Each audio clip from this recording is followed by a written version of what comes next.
Hey everyone, Chloe here and welcome back to my channel. And if you are new here, ladies and lurkers and ear hustlers, welcome.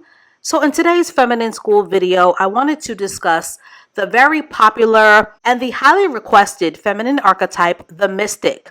Now for a bit of house cleaning and as a once again casual reminder to those of you who are listening, feminine archetypes are never cut and dry, because a feminine woman is usually a combination of archetypes, and she will also be heavily influenced by her parents, her environment, and or her upbringing. She will also be influenced by her astrological sign, the time that she was born, and other elements like wood, fire, air, water, and metal that make each and every woman such a unique and sacred and precious expression of womanhood. So when it comes to womanhood archetypes, the influences will vary, but a woman will usually be dominated by one archetype, and those archetypes can shift depending on the stage of life that you are in as a woman. In my early 20s, I was dominated by the creative archetype, but when I got married and when I started to nest, I naturally became more of the girl next door. And as this channel continues to grow, I've surprisingly have had to become more of a boss. So yes, archetypes can vacillate depending on your womanhood stage of life.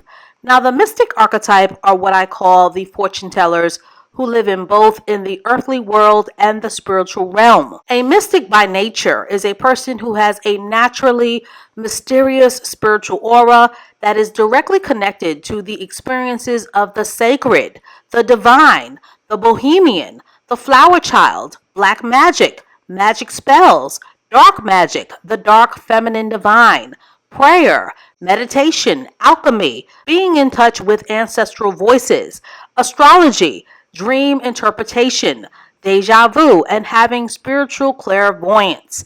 Mystics are very strong in their belief in karma and trusting their intuition and feeling out vibrations, and they will often believe in the third eye, or they will have gypsy energy, which is the ability to be comfortable with being a wanderer, or they will believe in ESP, astral travel, psychic energy, comedic science. They will often believe in the supernatural and frequencies beyond the limits of the human mind and the intellect. The mystic, when it is all said and done, is a healer, is a feeler, and is not hog-tied to her ego like the diva, nor is she married to cerebral thought or her intellect like an analytic. So for the mystic, they don't need to see and they don't need physical or visual proof to believe. The mystic will burn candles, light incense, burn sage, burn cedar sticks. She will spiritually chant, take spiritual baths. She will wear meaningful decorative jewelry. She will don flower crowns. She will use mojo bags, root boxes, and she will surround herself with energy crystals, as she is a natural at channeling her energies through enchantment, conjuring magic spells, reading tarot cards, following the cycles of the moon, and operating through spiritual pathways. The mystic is not interested in societal rigid rules, religious dogma, politics or politricks, or the punitive and punishing fire and brimstone or the wagging finger of Bible thumping, as she is connected to the realms of the soul and the spirit.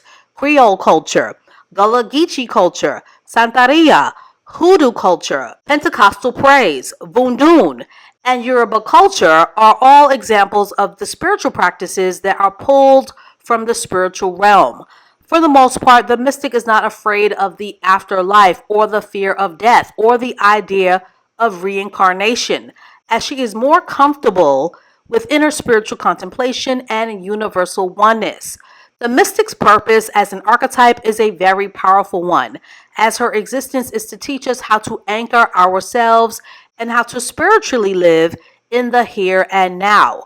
But the drawback to being a mystic is that sometimes they can miss the forest for the trees when it comes to financially protecting themselves in the realm of business, by signing bad deals, by not reading the fine print, and by not hiring the professional help that they need when it comes to protecting the business side of their lives. The mystic's mantra: trust the unknown. Compatibility counterpart, and for those of you who don't know what compatibility is, It is two things that are able to exist or that can occur together without problems or conflict. So the accountability counterpart for the mystic archetype are men who are eccentrics or creative men, or those hunky, brawny cavemen, adventurer, outdoor types who will slink you over their shoulders. And as a sidebar, it is truly unfortunate to see Lisa Bonet and her husband Jason Momoa most recently announced their separation after 16 years together. And yes, when I first heard the news, I was just as initially shocked as the rest of you.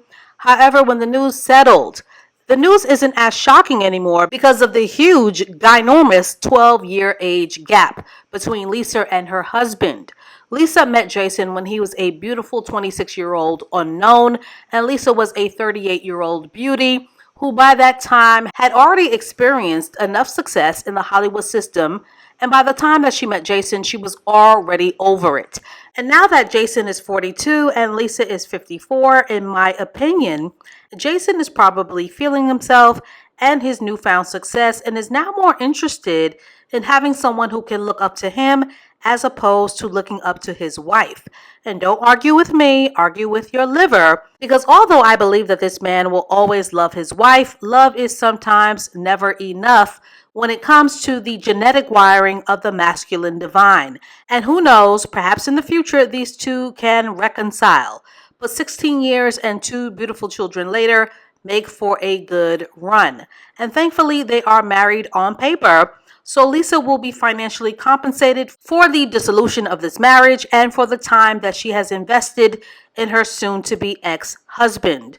Now, celebrity examples of the mystic archetype: Erykah Badu, India Arie, of course, Lisa Bonet, Sade, who is a mix of both the goddess and the mystic archetype, Iyanla Vanzant, Sonia Sanchez, visual artist Betty Saar, jazz singer Jasmia Horn, singer Janae Aiko, who has a bit of tomboy in her chart, the poet laureate Maya Angelou, and even Solange, who is both a mystic and a creative.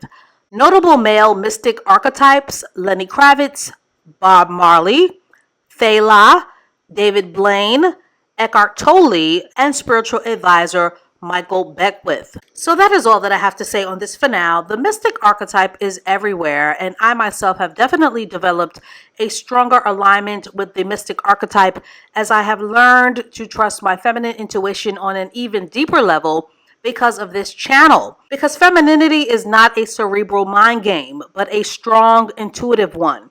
And as always, please like this video if you are interested in seeing more Feminine School videos.